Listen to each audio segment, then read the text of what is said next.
할렐루야. 하나님께 영광 돌립니다. 여러분 모두를 축복합니다. 출애굽의 말씀들을 열어주실 하나님을 찬양합니다. 함께 기도합니다. 하나님, 영광과 감사와 존귀가 하나님께 있습니다. 온 마음으로 하나님을 사랑합니다. 하나님께서 구원의 역사를 위해서 이루시는, 행하시는 놀라운 일들에 대해서 우리의 눈과 귀가 열려지게 하시고 믿음에 서는 귀한 시간이 되기를 원합니다. 마지막 때가 되어져 가면서 사탄의 나타남이 분명하고 불신자들의 삶이 분명해지고 있습니다. 이럴 때 우리가 진리의 말씀들을 옳게 분별하고 하나님이 기뻐하시는 삶 가운데 서게 하시며 구원받음과 구속사의 역사 가운데 귀하게 쓰임받는 하나님의 백성들이 되기를 원합니다. 이단과 우상이 창궐하고 있는 이러한 때 하나님의 말씀의 수종자로서는 귀한 삶을 허락하시기를 원합니다. 종을 낮추시고 겸손하게 하시고 오직 말씀의 도구로만 쓰임받게 하옵소서. 예수님의 이름으로 사모하며 기도합니다. 아멘. 자, 5장부터 12장까지는 하나님께서 모세와 아론을 바로 앞에 세우시고 행하시는 하나님의 놀라운 구원의 역사를 볼 수가 있습니다. 하나님은 자기 백성을 절대 포기하지 않습니다. 이끌어내시기를 원합니다. 세상에서 나와서 하나님께 속하는 것이 구원의 완성이 되는 겁니다. 과연 사탄이 가만히 있을까요? 우리가 지난 며칠 동안 5장부터 12장까지 사단의 전략에 대해서 살펴봤습니다. 이것은 빛과 어두움처럼 분명히 다릅니다.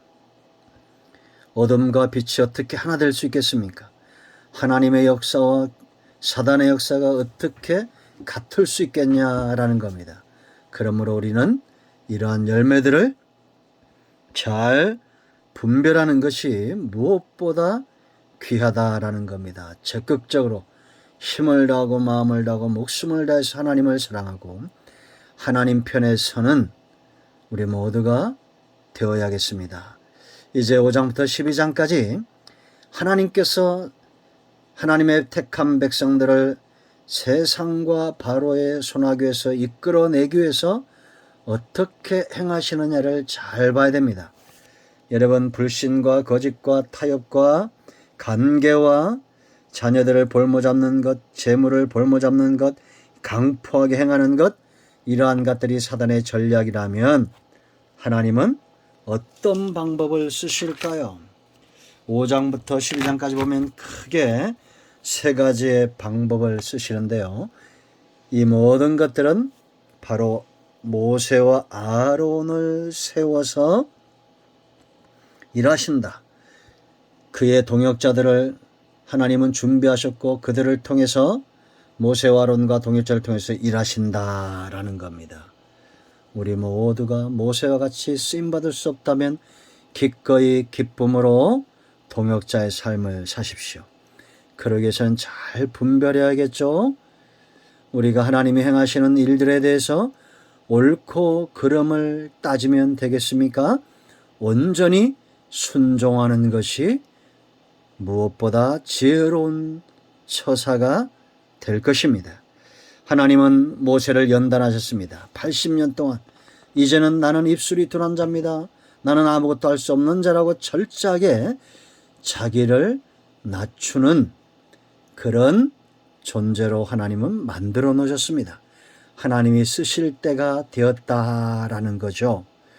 여러분, 저뿐만 아니라 여러분 모두도 그러하겠죠. 우리가 은혜 아래 세월을 보내면서 더 많은 것들을 보고 많은 것들을 들었고 많은 것들을 소유했지만 점점 우리의 육신으로는 그 어떤 것들도 감당할 수 없다라는 이러한 낮아짐의 모습들이 보여져야 됩니다. 실제로 그러하죠. 제가 볼 때도 그런 분들이 많습니다. 젊을 때는 혈기도 있었지만 젊을 때는 자기 의도 강했지만 이제 세월이 가면서 주님 외에는 내게 소망이 없고 주님이 나와 함께 하셔야 이 모든 것을 감당할 수 있다라는 삶을 보이시는 분들이 꽤 있습니다. 지혜로운 분들입니다.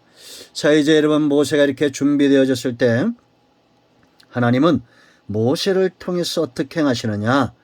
그 첫 번째는 말씀을 먼저 하셨다. 말씀을 보내셨다라는 겁니다. 여호와란 이름을 모세가 가지고 애굽으로 갔다고 그랬죠.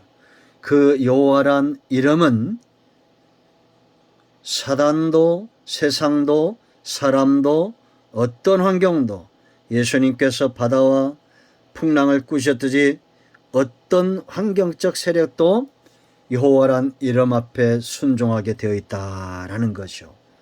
모세가 가지고 애굽으로 간 것은 여호와입니다.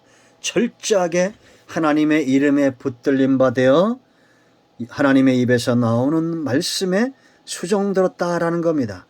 그러니까 처음부터 재앙으로 치신 것이 아니다라는 거죠. 말씀을 들을 때는 바로도 애굽도 지금으로 말하면 세상도 그 어떤 불신자들도 다 기회가 있는 겁니다. 여러분, 제가 자주 강조하는 것 중에 뭐가 있습니까? 세상을 움직이는 큰 두 가지 힘, 진리도 힘이고 거짓도 힘이라고 그랬습니다.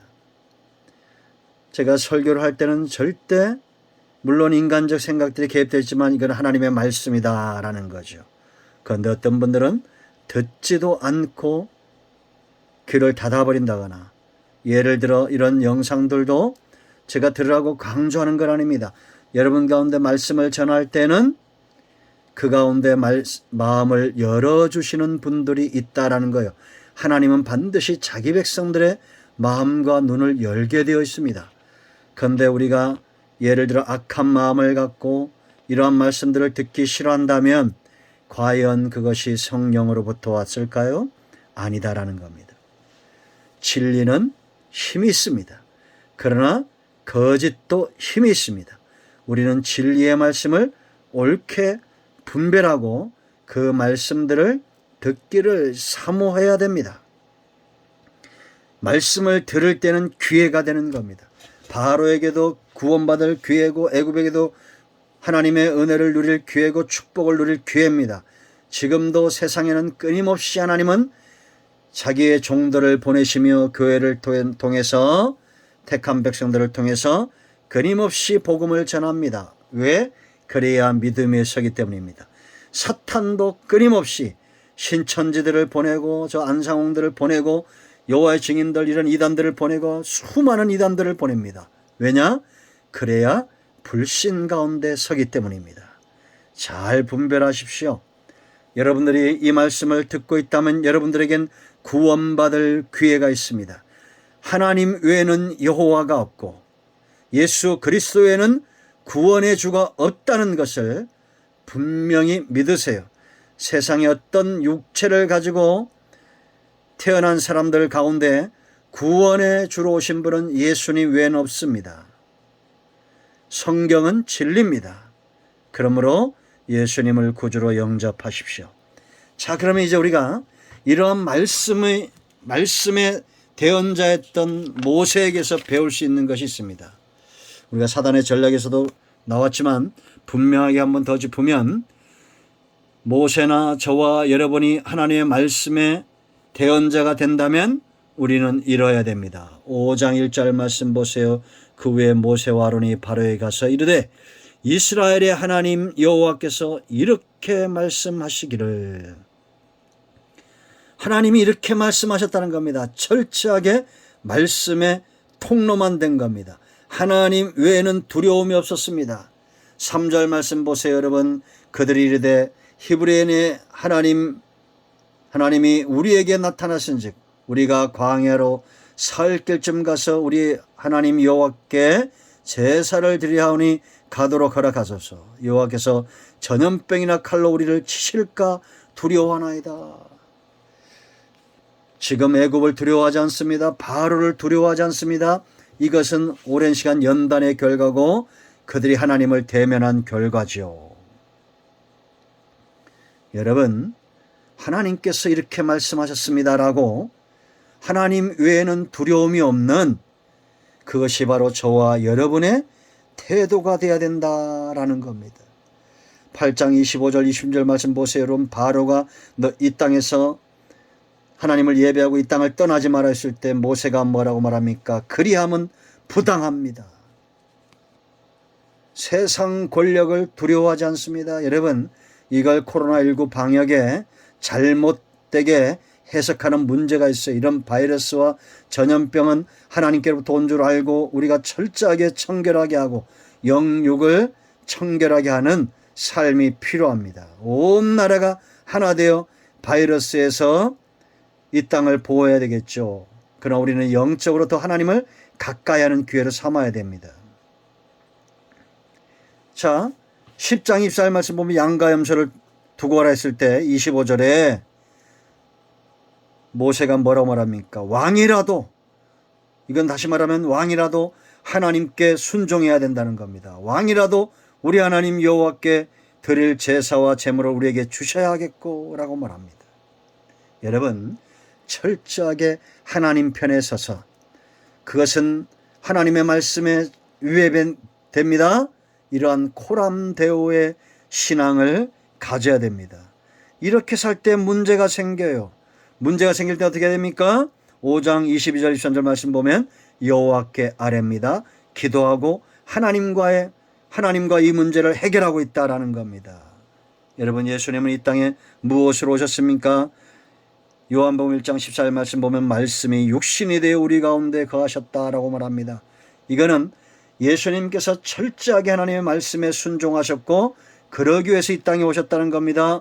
그럴 때 하나님의 영광이 예수님을 통해서 나타났고 독생자의 영광이요 은혜와 진리가 충만하다라고 말합니다. 세상을 자유케 하는 것은 진리예요. 요한복음 8장 32절. 성경의 믿음의 사람들은 전부 하나님 말씀 앞에 엎어지며 자빠지면서도 견고하게 섰다라는 겁니다. 우리 모두가 말씀의 통로가 되기를 축원드립니다. 하나님 외에는 두려워하는 것이 없어야 됩니다. 기도하겠습니다. 하나님, 이 말씀을 기억합니다. 이 말씀대로 되게 하옵소서. 예수 그리스도의 말씀을 이름을 의지하여 간구하오니 우리 가운데 역사는 모든 흑암과 어둠의 영들은 떠나게 하시고 온 영과 온 마음과 온 육체가 회복되고 치유되어 자유함을 누리는 은혜가 있게 하옵소서. 진리 앞에 자유함을 온 땅에 축복으로 은혜가 임하도록 진리의 통로가 되는 우리 모두가 되기를 원합니다. 예수님의 이름으로 사모하며 축복하며 치유하며 기도합니다. 아멘. 할렐루야. 문제는 해결되고 모든 병든 자는 예수의 이름으로 치유됐습니다. 할렐루야. 아멘.